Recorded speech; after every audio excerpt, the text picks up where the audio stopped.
एक बार जोरदार जयकारा लगाएंगे, दोनों हाथ उठाकर। बोलिए संत सम्राट सदगुरु कबीर साहेब की। बहुत बहुत साधुवाद आप सबको।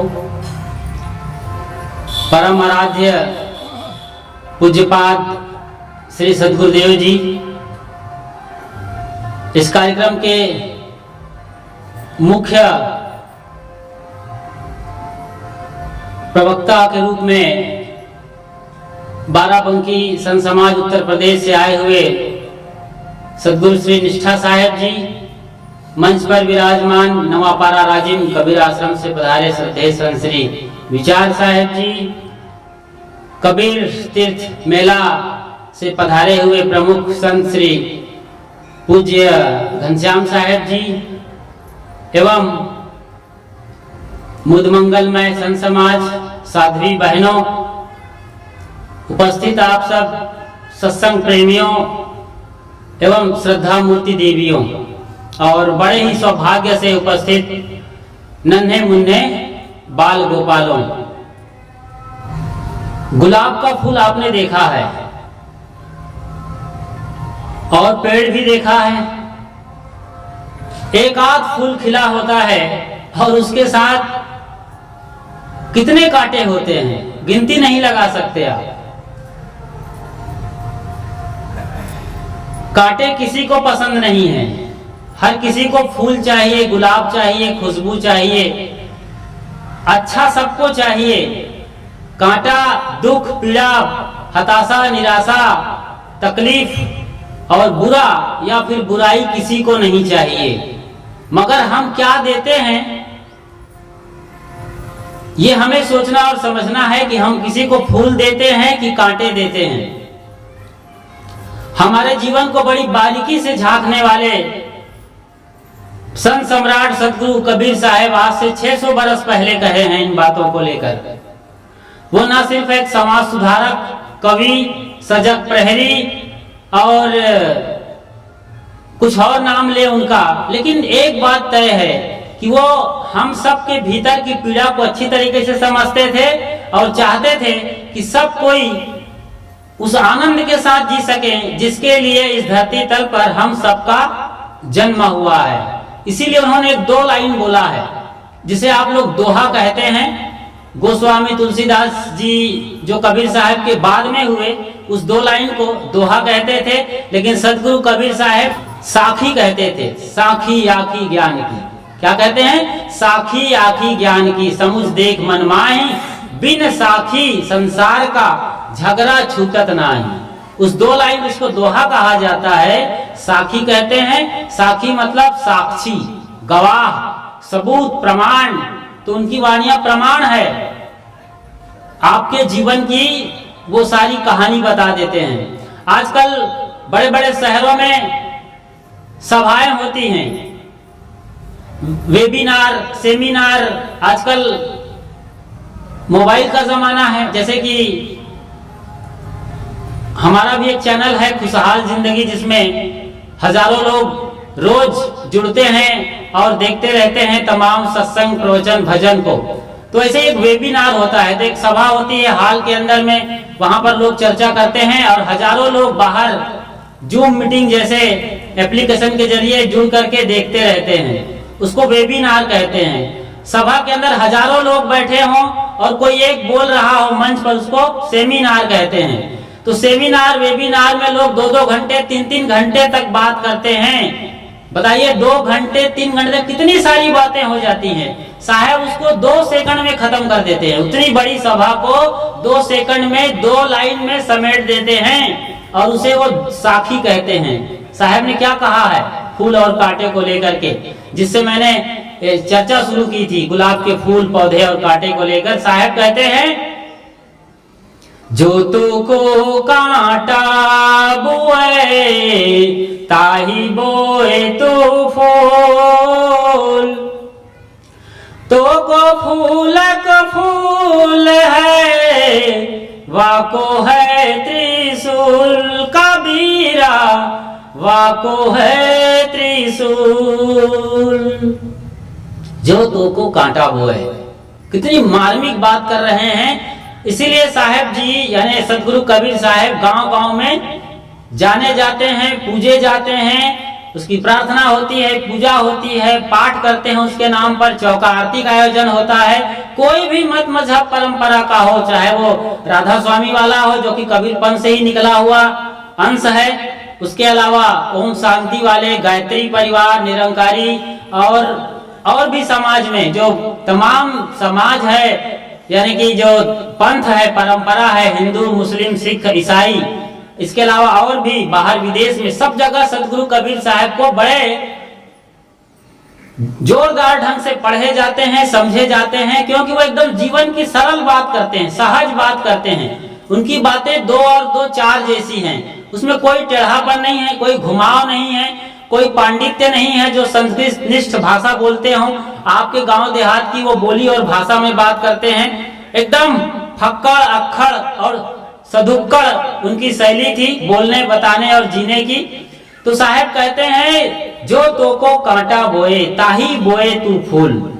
इस बात को जिसे गांव का अनपढ़ गंवार आदमी कहा जाता है, बेपढ़, अनपढ़ लोग और भी उससे भी कुछ और शब्द प्रयोग करते हो, वो भी आराम से समझ जाता है, आखिरी आदमी भी आराम से समझता है। ये सदगुरु कबीर साहब की बड़ी से बड़ी विशेषता है। और एक और बड़ी विशेषता ये कि वो अपनी बात को एक बड़े उदाहरण के जरिए पेश करते हैं। माखी गुड़ में गड़ी रहे, पंख रहो लपटाए, हाथ मले और सिर धुने, लालच बुरी बलाए कबीरा, लालच बुरी बलाए।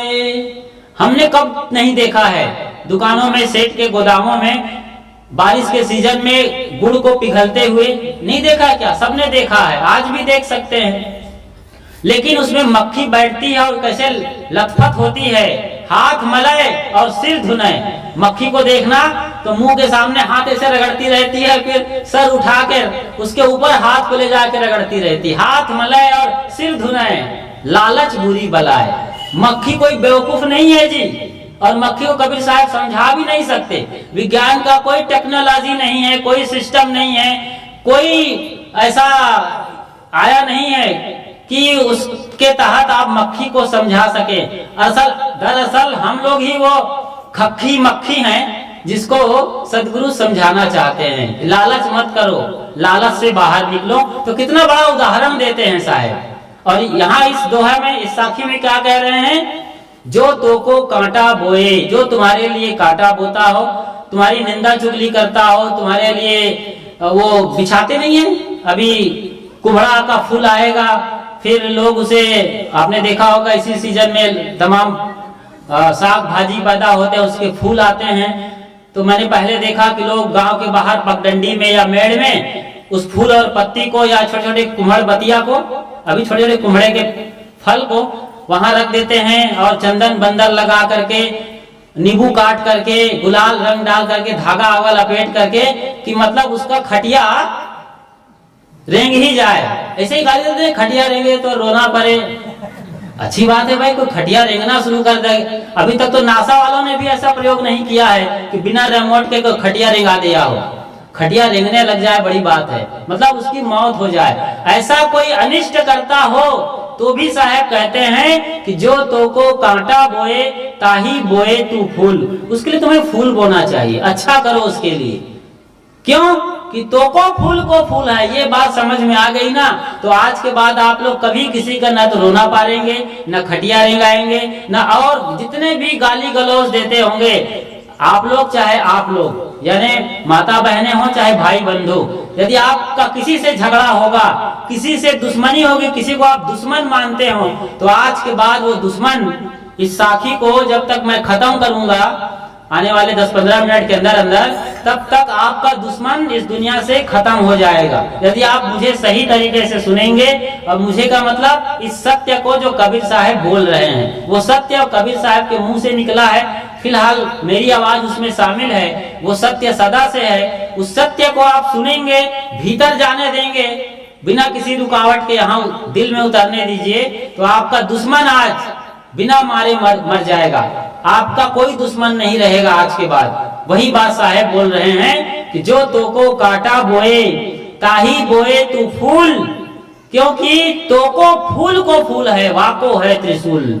तुम तुम फूल बोओगे तो तुम्हें फूल के बदले कई फूल मिलने वाले हैं, फूल ही फूल मिलेंगे, मगर उनको वाको है त्रिशूल। उनको एक शूल के बदले, शूल बने कांटा होता है, त्रिशूल मतलब 3 कांटे। शंकर जी का त्रिशूल आपने देखा है, तो कई कांटे उसको मिलने वाले हैं। कैसे मिलता है इस पर चर्चा करते हैं अब आपसे।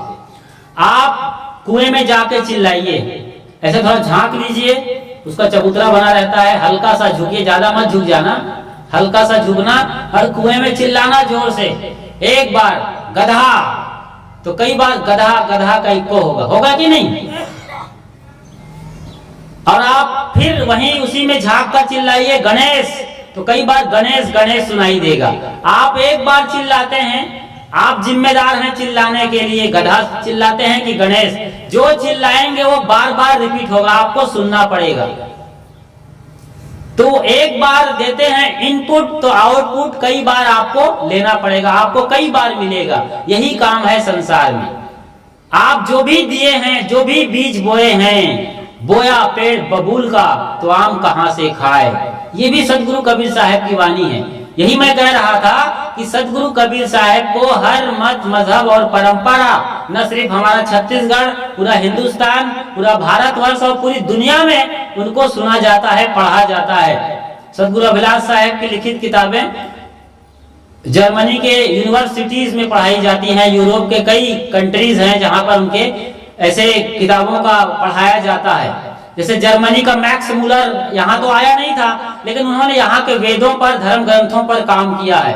उसी जर्मनी देश का एक एयरलाइंस का नाम जानते हैं? उस एयरलाइंस मतलब जैसे हमारे इंडियन एयरलाइंस, इंडिगो और भी कई जो हवाई जहाज चलती हैं, तो उसी तरीके से जर्मनी के एक एयरलाइंस का नाम है लुफ्थहांसा।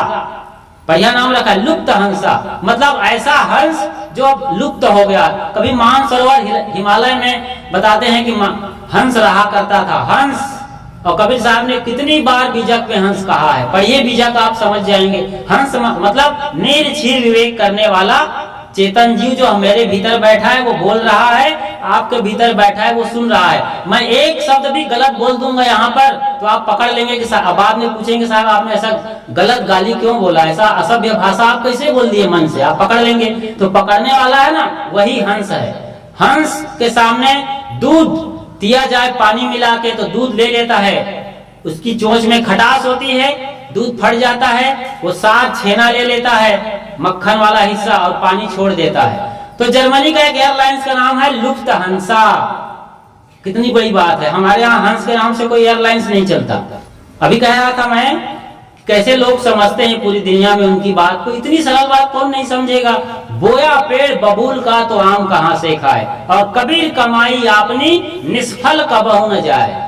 आपने जो बीज बोया है तो बबूल ही मिलेगा, आम का बोएंगे तो आम मिलेगा। तो आम खाना है तो आम की गुठली को आपको बोना पड़ेगा। आपने कहीं ये बम्बूल बो दिया, बबूल, और छत्तीसगढ़ में सबसे ज्यादा बबूल पेड़ हैं। जो बाहर के संत आते हैं वो यही कहते हैं, यहाँ देखो तो यहाँ तो बबूल ही बबूल दिखते हैं, कांटे ही कांटे। अब तो थोड़ा कम हो गया, वरना और भी ज्यादा था। तो समझने वाली बात कि जो तो को कांटा बोए ताही बोए तू फूल। क्यों ऐसा करेंगे? जो बीज, इस लाइन को अच्छे से सुनना है, भीतर जाने दीजिए। जो बीज हम दूसरों की जिंदगी में बोते हैं, कोई भी हो सकता है, वो आपके ससुर भी हो सकते हैं, सास भी, आपके गुरु भी हो सकते हैं, आपके चेले भी हो सकते हैं, ननद भी, देवरान जेठान, भाई भतीजा, अड़ोसी पड़ोसी, कोई भी हो सकता है। जिसके भीतर आप बीज बोएंगे, वो बीज उसके भीतर बोएंगे, उसके मन में, उसके दिमाग में, किसी भी तरीके से गाली गलौज करके या गीत गाकर, आप उसके लिए गीत गाओ चाहे गाली, आप जिम्मेदारी है। बीज आप बो रहे हैं, उसके भीतर बीज बोएंगे तो उसकी फसल, बीज वहां बोएंगे, वो आदमी खेत है, लेकिन फसल आप अपने भीतर काटेंगे। ये बड़ी बात है। जो बीज हम दूसरों की जिंदगी में बोएंगे उसकी फसल अपने में काटना है। ये बड़ी परेशानी वाली बात है। बीज बोना आसान है साहब, किसी को खिसिया देते हो आप, किसी को डांट देते हो, कुछ का कुछ बक देते हो। लोग आजकल बोलते नहीं है, गुस्सा में कौन बोलता है, आदमी बकता है, तो बकने में फिर अंट संट हो जाता है। फिर बाद में जब अकेले में बैठते हो तो फिर अकेले में कितना पछताते हैं आप। कहीं वो आदमी बता देगा घर वालों को तो ये बात लीक हो जाएगी तो, और वो मेरी बेइज्जती करेगा सभा में तो क्या होगा, फिर आप बहुत पछताते हैं। फिर वो भगवान के साथ होते हैं, जब गाली बकते हैं तब शैतान के साथ होते हैं। तो जो बीज डालेंगे हम, उसकी फसल अपने जिंदगी में काटना पड़ेगा। जैसे मैंने कुएं में बताया कि आप गणेश चिल्लाएंगे कि गधा चिल्लाएंगे, आप खुद जिम्मेदार हैं, ये जिम्मेदारी समझिए आप। ऐसे ही जंगल में आप गीत गाइए तो गीत गूंजेगी, वहां गीत गूंजेंगे वहां पर तमाम बढ़िया से बढ़िया। लेकिन आपने गाली दिया है तो गाली आपको ही सुननी पड़ेगी, कोई सुनने वाला नहीं है। जंगल में कौन सुनेगा, जंगल में सब लौट करके आपको मिलेगा। ये पूरी धरती, ये पूरा सिस्टम है जो ब्रह्मांड कहते हैं ना, ब्रह्मांड जो हम देख सकते हैं अपनी आंखों से, और टेलीस्कोप से हमें टीवी वगैरह में हमें देखने को मिलता है। नासा के लोग वैज्ञानिक दिखाते हैं दूर में चांद सितारे ग्रह नक्षत्र। जहां तक हम जो भी करेंगे सब हमें वापस लौटाने वाला सिस्टम लगा है, जो करेंगे सो भरेंगे। कबीर साहब ने भी यही कहा है बीजक के में और बीजक के बाहर भी। तो एक बात बड़ी बारीकी से समझना है कि हमें लगता है कि किसी को खिसिया कर, किसी को गाली देकर, किसी को डोमिनेट करके, मतलब उसको जरा वहां पर नीचा दिखा करके, हम भाई रौबदार हैं, घर के मालिक हैं, घर के अगुआ हैं, हमारी ओहदा है, पद है, प्रतिष्ठा है, रुतबा है, तो हम थोड़ा किसी को जहां मन करे वहां झाड़ देते हैं, दबा देते हैं, कुछ कह देते हैं उल्टा सीधा। लेकिन उसका बीज जो भीतर बैठा है ना, वो धीरे से जब अंकुरित होके बाहर आएगा, तो चूंकि हमने बीज डाला है कांटे का, तो हमें हमारे अंदर कांटे ही पैदा होंगे, हमारे अंदर फूल नहीं खिलेंगे। फूल सबको चाहिए साहब, फूल किसे नहीं चाहिए। फूल मतलब प्रेम, सद्भाव, दया, क्षमा, संतोष, विवेक, विचार, जो सद्गुण हैं वो हम सब लेना चाहते हैं। लेकिन दे क्या रहे हैं, देना बड़ी चीज है, लेना तो फोकट में होता है जी। जो हम आज देंगे वही हमें कल मिलेगा। अभी आपने चना गेहूं जो भी लगाया होगा, अलसी वगैरह लगाते थे पहले, वो नहीं लगा रहे हैं आप, तो आप लोग बीमार पड़ रहे हैं। सीधी सी बात है, अलसी को ही पकड़ के लीजिए तो पूरी साखी समझ में आएगी। अलसी में आजकल डॉक्टर लोग बता रहे हैं कि ओमेगा 3 होता है। ओमेगा 3 का मतलब होता है जो आप महंगे महंगे टॉनिक में, महंगे महंगे कैप्सूल में यही मिलता है, ओमेगा 3। ये बहुत बड़ी चीज है, बहुत ताकतवर चीज है, बहुत गुणकारी चीज है। अभी सभी डॉक्टर ये लिख रहे हैं कि आपको ओमेगा 3 लेना चाहिए। हमारे पुरखे अलसी में ये फोकट में हमें दिए थे, फोकट में ये इतना बड़ा पावर, इतना बड़ा ताकतवर चीज दिए थे, आज हम भूल गए हैं। हमारे पुरखे लोग अलसी के तेल को रोटी पर चुपड़ के खाते थे, और आज वो तेल खाने वाले अलसी के तेल रोटी में चुपड़ करके, उनकी आंखें मजबूत है, उनके दांत मजबूत है, कान मजबूत है, सब एकदम। देख लो घर में डोकरा डोगरी को, ऐसे चुगली भी करोगे सुन लेते हैं वो लोग। अब आप 2 रोटी खाते हैं, वो 4 रोटी खाते हैं, समझ रहे हैं, कोई फर्क नहीं पड़ता है उनको। आज वो मस्त तंदुरुस्त है, पुष्ट है। तो आज हमने अलसी बोना बंद कर दिया है, तो आज हमें अलसी का तेल नहीं मिल रहा है, महंगा है, बहुत महंगा मिलेगा। आज यदि एक ही चीज से मैं इतनी देर से बोल रहा हूँ, एक ही चीज आप समझ लेंगे या मेरी बात मान जाएंगे कि आप लोग अलसी बोना शुरू कर देंगे। ऐसे ही और भी दलहन तिलहन है। डॉक्टर तो ये बोल रहे हैं कि आपको कोदो खाना पड़ेगा, कोदो, क्योंकि उसमें कोई रोग नहीं लगता है, इतना पावरफुल चीज है वो। आने वाले 10-25 साल में सब जगह कोदो घर घर में खाने का प्रचलन शुरू हो जाएगा। इतनी बड़ी बात। तो हम जो बोते हैं ना वही मिल रहा है। अब हम धान बोते हैं तो धान मिलेगा। धान जरा सा बोते हैं, 1 काठा बोते हैं तो 1 बोरा मिलता है, 1 बोरा बोलते हैं तो 1 बोरा बोते हैं तो 50 बोरा हमें मिलता है। तो साहब बड़ी बात कह रहे हैं, जो तो को कांटा बोए। अब सार बात समझने का और है, ये साखी के माध्यम से समझें कि जो तो को कांटा बोए ताही बोए तू फूल। तो को फूल को फूल है, वाको है त्रिशूल। क्यों बोना है भाई, क्यों फूल बोना है, क्यों अच्छा बीज कर देना है, क्यों अच्छा काम करना है? उसके लिए नहीं करना है, करना तो उसके लिए है, चाहे वो कोई घर का सदस्य हो, उसको जरूर हम देंगे, लेकिन वो मिलता है चक्रवृद्धि ब्याज समेत, हमें ही मिलता है, इसलिए हमें ही वसूलना है, हमें ही मिलना है। इसलिए वो बीज उनके लिए नहीं बो रहे हैं। यदि आपके साथ कोई गलत भी करे तो आपको मुस्कुरा कर जिसने गम का जहर पीना सीख लिया, मुस्कुरा कर जिसने गम का जहर पीना सीख लिया, ये हकीकत है कि उसे जहां में जीना आ गया। तो आप टाल दीजिए थोड़ी देर के लिए। कोई गाली दे रहा हो, कोई भड़क गया हो, किसी बात पर कोई खिसिया गया हो, तो आप चुप रहिए। कितना भी बोलता हो आप चुप रहिए। आराम से आधे घंटे बाद उत्तर दूंगी या उत्तर दूंगा ये सोच के बैठे रहिए। आधे घंटे के बाद सब समाधान हो जाएगा, कोई समस्या ही नहीं रहेगी। लेकिन आपने ईंट का जवाब पत्थर से दिया और जलती आग में पानी की जगह पेट्रोल डाला तो पूरा घर जलेगा, तबाही मचेगी आपके घर में, जिंदगी तबाह हो जाती है। फिर घर में दीवार खड़ी हो जाती है, छोटी सी जगह है, 2-4 कमरे हैं, बीच में दीवार खड़ी हो जाती है और 2 भाई अलग अलग हो जाते हैं। थोड़ी सी बात रहती है। सतगुरु संत मैं बचपन में सुनता था कि एक भाई आया, ये हमारे विचार साहब जैसे संत गुरुजन हमें बचपन से सुनाते आए हैं कि 2 भाई थे। एक भाई गन्ना के खेत में गया, गन्ना का गट्ठर लेके आ रहा था, मगर आते आते गांव के लड़कों ने मांगा तो वो बड़ा सीधा साधा आदमी था, दे दिया। एक गन्ना बचा, वो ला रहा था तो देखता है कि बच्चे खेल रहे हैं। उसका एक बेटा था और एक छोटे भाई का बेटा था। जब गन्ना तोड़ा तो नीचे के हिस्से तरफ छोटे भाई का बेटा है और ऊपर वाले हिस्से की तरफ जिधर पत्ती होती है, रस कम होता है, उधर उसका बेटा था। तो तोड़ा, अब बच्चे क्या समझते हैं, तोड़ दिया तो 2 टुकड़ा हो गया। लेकिन देते समय उसने, बड़े भाई ने अपने भतीजे के लिए ऐसे कर दिया, हाथ को देखो ऐसे कर दिया। अब ये छोटी बहू ऊपर से देख रही थी, वो बैठी थी छत पर। अब ऐसा करते ही पूरे घर को 2 टुकड़ा में बदल दिया। कहानी आप समझ गए, आगे क्या हुआ होगा, बंटवारा हो गया।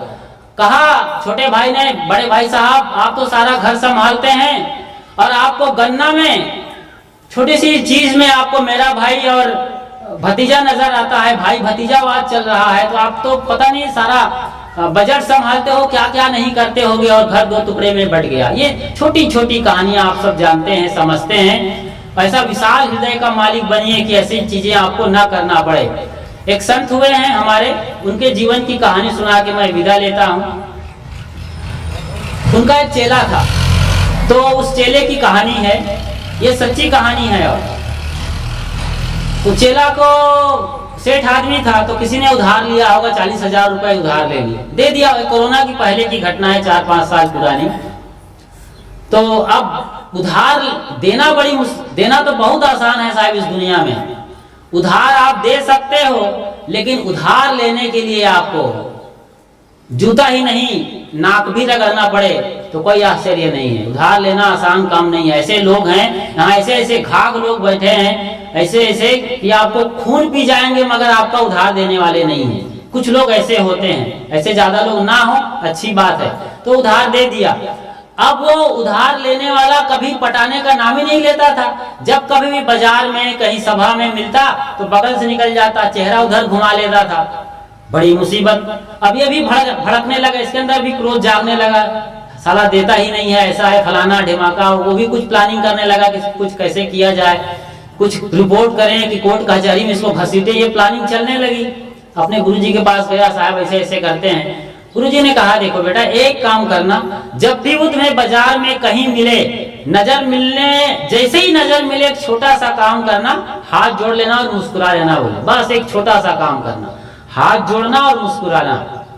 तो अब तक तो दोनों एक दूसरे को थोड़ा सा दुश्मन के तरीके से देख रहे थे। वो बचना चाहता था लेने वाला, और देने वाला चाहता था कि मिल जाए।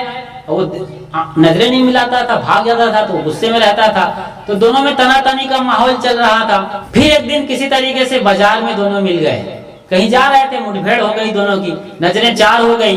तो इस आदमी ने, जो गुरु का चेला था, जो पैसा दिया था उधार में उसको, उसने बिल्कुल तुरंत हाथ जोड़ लिया और मुस्कुरा दिया। कहते हैं कि इसका इतना असर पड़ा, यह सच्ची घटना है, कोई कहानी लिखी है, किताब की नहीं है। राजस्थान की एक घटना है, एक आश्रम के भक्त की। ऐसे ही हाथ जोड़ा और मुस्कुराया, तो कहते हैं कि शाम होते होते वो पूरा 40,000 रुपए लेके आ गया। कितनी बड़ी बात है। एक मुस्कुरा, कितने मतलब बीज कौन सा डाला हमने जी? प्रेम का बीज डाला, हाथ जोड़ा, मुस्कुराया, अभिवादन किया, नमस्कार किया, सब कुछ उसके लिए छोड़ दिया। जो हम नफरत पाले थे अभी तक सब बहा दिया। और ये कितना बड़ा है, ऐसा छोटा सा काम, ये कहानी नहीं है, ये कहानी आपके लिए भी नहीं, आप भी ऐसा करिए। एक और घटना सुना देता हूँ चलते चलते, कि दो भाई थे, मतलब गांव में दो प्रेमी थे। जैसे दूध में खटास पड़ती है तो दूध फट जाता है, ऐसे ही हो गया, और दोस्ती बदल गई दुश्मनी में। अब एक दूसरे के जानी दुश्मन हो गए। एक आदमी बहुत गुस्सैल था, किसी किसी को बहुत गुस्सा करने की आदत हो जाती है, तो इतना गुस्सा आया, इतना गुस्सा आया कि उसका दिमाग चकरा गया। और दिमाग जब चकरा गया तो घर का कचरा उठा कर करके सवेरे सवेरे वो दूसरे आदमी के दरवाजे पर बिखेर देता था। हर दिन की कहानी थी, सवेरे उठता 4:30 बजे, दिन भर का कचरा इकट्ठा रहता था। सुबह में जो भी कचरा था, कल वाला चूल्हे का कचरा, बच्चे ने टट्टी कर दिया, उसको भी लपेट लपेट के माता वो जो पैरा पुआल से फेंकते हैं ना, वो भी वो इकट्ठा करके झोला में भर के रखता था। छिलका विलका जो भी कचरा है सारा इकट्ठा करके गोबर ओबर के साथ सवेरे सवेरे उसके दरवाजे पर पहुंच के बिखेर देता था। 6 महीने तक ऐसे चलता रहा, 6 महीने तक ये ऐसा करता रहा। एक दिन वो उधर वाली कहती जो सत्संगी थी, उसका पति भी सत्संगी था, उसने कहा कि पति देव, हमारा वो आदमी 6 महीने से रात दिन सेवा करता है और हम लोग उसके लिए कुछ भी नहीं कर रहे हैं। वो रोज सवेरे आता है, कचरा डाल देता है, हम लोग कुछ भी नहीं कर पा रहे हैं, हमें भी कुछ करना चाहिए। तो ये बड़ा सिधवा आदमी था, सत्संगी बेचारा। इसने कहा ठीक है, हम भी कुछ करते हैं। बाजार गया और बाजार में जो भी फल फूल आया था, मेवा मिष्ठान और अच्छे से अच्छे मेवा मतलब काजू किशमिश बादाम मुनक्खा छुहारा और जो भी फल फूल था, अंगूर संतरा केला मौसम्बी वगैरह और फूल वगैरह डाला और धूप बत्ती अगरबत्ती पूरा झोला भर लिया। और सवेरे उसके निकलने कचरा का झोला उठा रहा था, इसी बीच वो पहुंच गया और झोला रख दिया और कहा, क्या कहा वो सुनिए। अब उस आदमी ने ऐसा गाली नहीं दिया कि तुम रोज कचरा लाते हो, बड़े बेईमान बदतमीज हो, देखो हम तुम्हारे लिए क्या लेके आए हैं, ये खाओ, ऐसा काम करो, क्या कर रहे हो, ऐसा नहीं कहा। हमें माफ करिए, पिछले 6 महीने से आप हमारी सेवा कर रहे हैं, बिना नागा किए 6 महीने से हमारे घर में आप सेवा दे रहे हैं। हम दुर्भाग्यशाली हैं जो आपकी कोई सेवा नहीं कर पाए। आज मेरी पत्नी ने मुझे टोका तो याद आया और ये टूटी फूटी सेवा हमारी स्वीकार करिए। अब वो आदमी देखता है कचरा वाला, वहां इतना खुशबूदार फल फूल, वो तो उसकी तो आंखें फटी रह गई, काटो तो जैसे खून नहीं, बोल बंद हो गई, आंखें एकदम नटेर दिया, समझो आप, बटेर दिया आंख को उसने, देखते ही रह गया। और कहते हैं देखते देखते उसकी आंखों में आंसू बह गए। फिर दोनों एक दूसरे को गले से लगा लिए, छाती चिपक गए दोनों की, फूट फूट कर दोनों रोए। कुछ नहीं करना पड़ा और दोस्ती जो दुश्मनी बदल गई थी, तलवार लटक रही थी एक दूसरे के गर्दन पर, आज दोस्त हो गए, फिर से दोस्ती। तो ये काम करने के लिए साहब कहते हैं, उस आदमी ने सोचो जरा, झोला में जो फल फूल इत्र और मेवा मिष्ठान भर के ले गया, क्या उनके लिए ले गया था? ये घटना आप देखिए, उसके लिए नहीं ले गया था, अपने लिए ले गया था। जरूर ले गया था उनके लिए, लेकिन पूरा वापस उनको मिला ना ब्याज, चक्रवृद्धि ब्याज के समेत। दोस्ती बदल गया, दोनों एक दूसरे के परम मित्र हो गए और मरते दम तक दोस्ती निभाते रहे। लंगोटिया यार थे, लंगोटिया यार आखिरी में मरते मरते तक बने रहे। ये काम करने के लिए साहब कह रहे हैं। तो आज के बाद कोई दुश्मन हो तो ऐसे ही काम करिए। इसको आज की भाषा में गांधीगिरी कहते हैं। तो मैं इस साखी पर, जिसको गोस्वामी जी दोहा बोलते हैं, 2 लाइन की पंक्ति पर सतगुरु कबीर के संदेश पर कुछ घटनाओं का जिक्र करते हुए आपके सामने निवेदन कर रहा था कि जो तो को कांटा बोए ताही बोए तू फूल, और तो को फूल है वाको है त्रिशूल। साहब आपने भी कांटा बोया तो फिर आपको भी त्रिशूल का मार झेलनी पड़ेगी, आपको भी बहुत मुसीबत आएगी।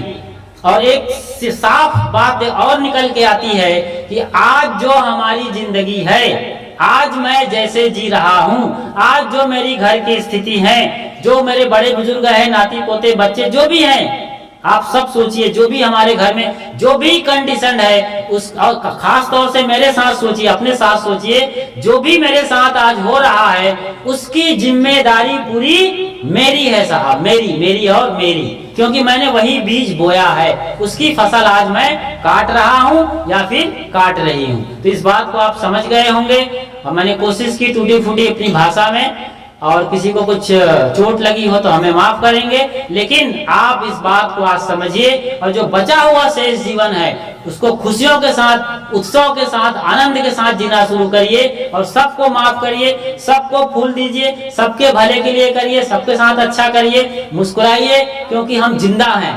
लोग यहाँ जाओ अस्पताल में तो मर रहे हैं, टांग कटे हैं तो कहीं फटे हैं, तो कितना डायलिसिस पे लोग जिंदा हैं। हम लोग बढ़िया है जी, स्वस्थ हैं तो जीने के लिए हैं, दूसरों को जिलाने के लिए जीवन मिला है, दूसरों को बोली से और अपने जीवन शैली से, एटीट्यूड से मारने के लिए नहीं है। जियो और जीने दो। बोलिए श्री सदगुरु कबीर साहेब की, साहेब बंदगी साहेब।